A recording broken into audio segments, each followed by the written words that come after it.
any family drama? Anybody? Maybe a little bit? Just a little tiny bit?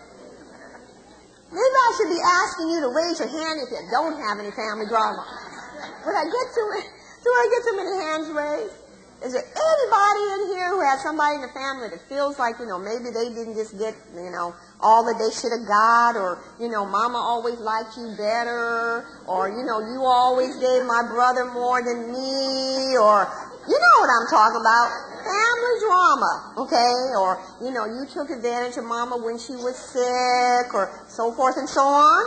Well, guess what? The probate court invites you all to come on down and bring all your family drama with you. We are happy to see you down in the probate court. So that's one of the things that I think most of us don't understand. But the probate court is a forum to resolve our family disputes. So all of that stuff that's been under the rug and under the, emotional level and been kept under check for all these years gets an opportunity to come up and be involved in a court process. Of course, our creditors get paid. There's a process of inventory and appraisal of all assets to go through the court process. And then at the end of the day, there's a distribution. And I like to say that there's always a possible distribution to what I call undesirables. Because what we don't understand in this process is that we don't pick the people who get our assets in probate. It's all by code. So let's say, for instance, you're a single person, you don't have children, you don't have a spouse. Guess who inherits your estate? Well, the state's going to get a big chunk of it, and we're going to talk about how much they're going to get. But if you were in that situation, ladies and gentlemen, your parents would get your estate, believe it or not. So you have an elderly parent that would be someplace, maybe in a nursing home, doesn't need your money, they would still get it. If your parent had predeceased you, your siblings would get your estate. So if you haven't talked to that sister for 20 years and you haven't had anything to do with her and you were the last person, honey, on this earth that you want to get a dime from you, guess what? She's going to inherit your estate. And so the process of probate distribution is not by our choice, it's by code. It's by the relationship we have with people. Well, what that means is, unfortunately, if we'd like to benefit somebody else, maybe we'd like to skip children and go to our grandchildren. Maybe there are certain people, friends, and other distant family members that are more significant to us that we'd like to benefit. Maybe there are wonderful institutions like this one that we'd like to benefit. Well, guess what? Unless we have a plan, they're not going to get anything. So what are the problems with probate? Well, there are three main problems. One is, it's very expensive, and you're right. When you said who would get your estate, yes, the state of California is going to get a big chunk of it. It takes time, and it's public. All right, so how much does it cost? Well, the average in 2006 was 25%. 25% of what you worked for all of your life, that you sacrificed to save, that you made wise decisions in order to obtain and keep, will go to people, to the state actually, that you have no relationship whatsoever. And what I need for you to understand is that 25% is calculated against the gross value of what you own. Well, why does that make a difference? Well, let's just take, for instance, let's say someone passed away and they had a piece of real property worth $500,000. And on that piece of real property, they had obtained a loan. They had obtained a mortgage on that property worth $300,000. Now tell me, ladies and gentlemen, how much is that property going to be worth to the family? $200,000 is the correct answer, because that property's mortgage must be paid by whomever inherits the property. It's owed. When the probate process, however, decides how much is going to be charged to you and your family, they don't base it on that $200,000. They base it on the $500,000, on the total gross value of that property. So 25% of $500,000 is what? $125,000. That means that your estate could be exposed to $125,000 worth of cost, when all it's really worth is $200,000. That's why we have to be very, very careful that we don't let this happen to us and our family. Why does it cost so much? Because all of these expenses, bonds, attorney's fees, appraiser's fees, insurance, the property has to be maintained while all of this is taking place.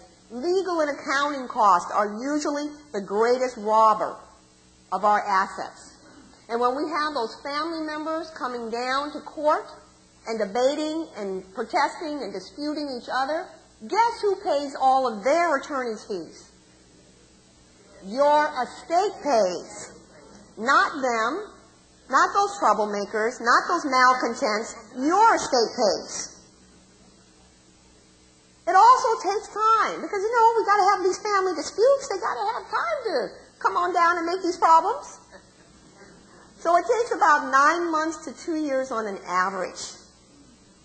Anybody ever here been involved in a probate? I see some hands go up. Was it a pleasant process? If it was, raise your hand. One person says it was pleasant. Well, all I have to say is that the best people for me to have come and take advantage of my services are those people that unfortunately went through a probate. Because when they come to me after going through a probate with their family, I don't have to tell them anything. Okay? I don't have to explain anything to them. I don't have to really answer any questions. They are convinced. They know what they want to do, and they know that they don't want to ever put their family in that situation that they went through with another family member. Why should we be concerned that it's a public process? Because the public process is not designed to get the most for our family. It's designed to benefit third parties. Let me just ask you this. If you hear that a property is going through a probate, what's the very first thing that comes to mind when we hear about that? It's going to go for cheap. That lady is right here, right. Don't we think that, ladies and gentlemen? And that is the reality. When you allow your property to go through probate, which is a public process, it will never get the full value of what your property is worth. Because probate takes time, because people have to go through a court process, so they never offer the real legitimate value. So probate properties get about 50 to 70% at maximum of their value. So your family is fighting from two ends. It's fighting the court process of that 25% that's going to be robbed from it, just in all those costs, and then it's also not going to get the full value of what you left behind. And if we have property outside of the state of California, which I would say about 20% of my clients do, then we're going to have probates in every state. Yeah, every state where that property is located. Because California can only control what's within its borders. So this is what can happen to our family, that after all is said and done, after the courts, the attorneys, perhaps the IRS gets a part of our estate, that our family could end up with less than half of what we've worked for.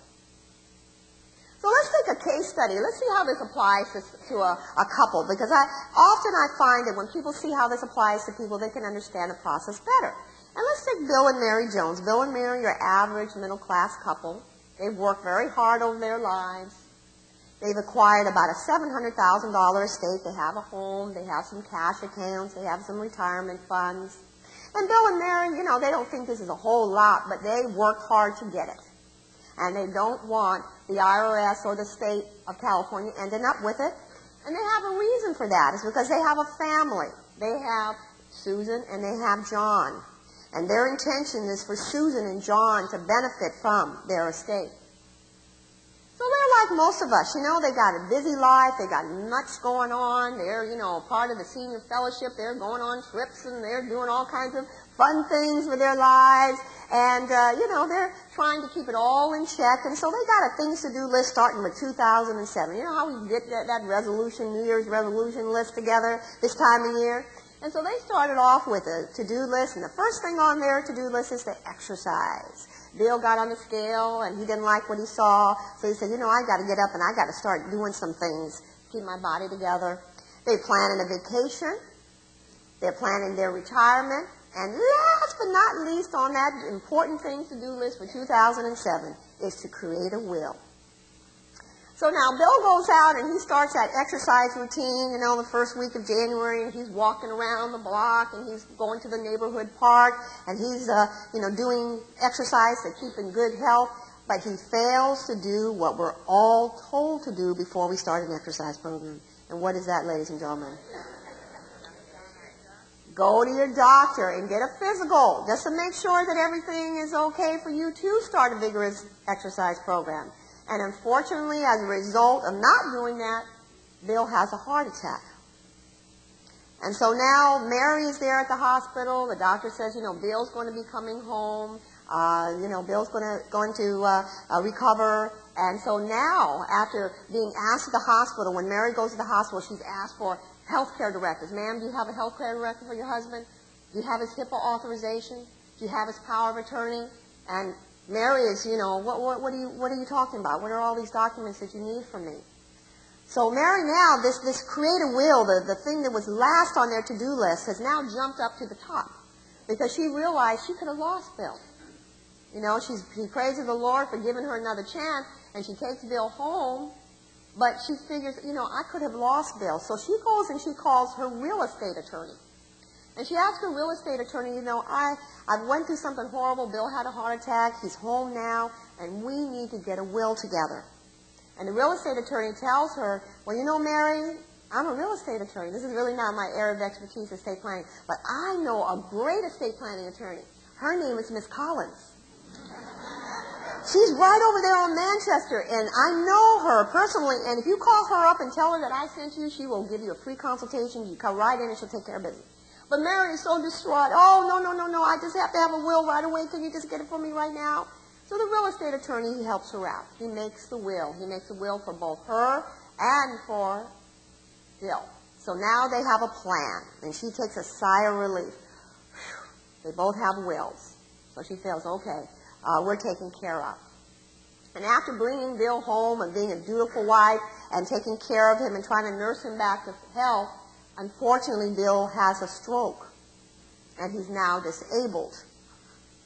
So, Mary again, does all she can to keep her husband at home and to take good care of him.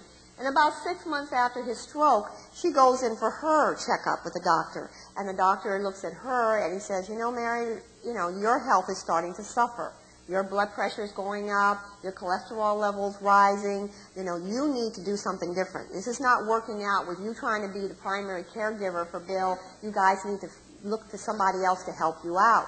So she talked with her daughter Susan, and they decide that maybe it would be best for them to move to a planned community, an assisted living community, where Bill could get a lot of care, she could have a retirement community, and they decide they're going to sell their home. They're going to go ahead and move to a retirement community.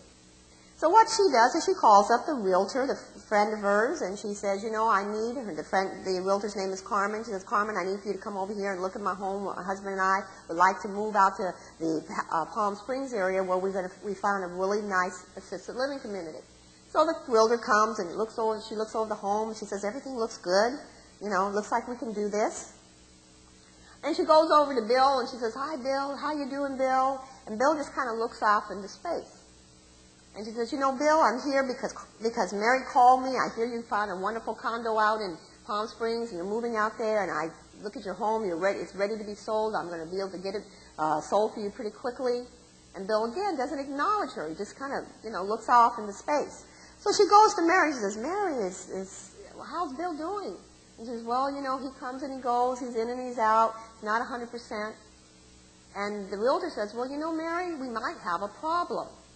And Mary says, what do you mean we might have a problem? She says, well, when we get ready to actually transfer your title of your home to the new owner, we're going to have your signature and Bill's signature on the deed in order to transfer the title. And Mary says, what do you mean? Bill and I are joint tenants, and I'm his wife, and what's the problem? And Carmen says, well, I think you need to go to talk to an attorney about it. And she says, Mary says, well, what's the problem? I can just sign Bill's name to the deed. And the realtor jumps back. And why would that happen? Because that's forgery. And so the realtor says, oh, no, Mary, we can't do it that way, honey. When this deed signed, it's going to be signed in presence of notary. He's going to have to be able to sign it. He doesn't appear he can sign it. He doesn't seem to understand what I'm talking about. He has to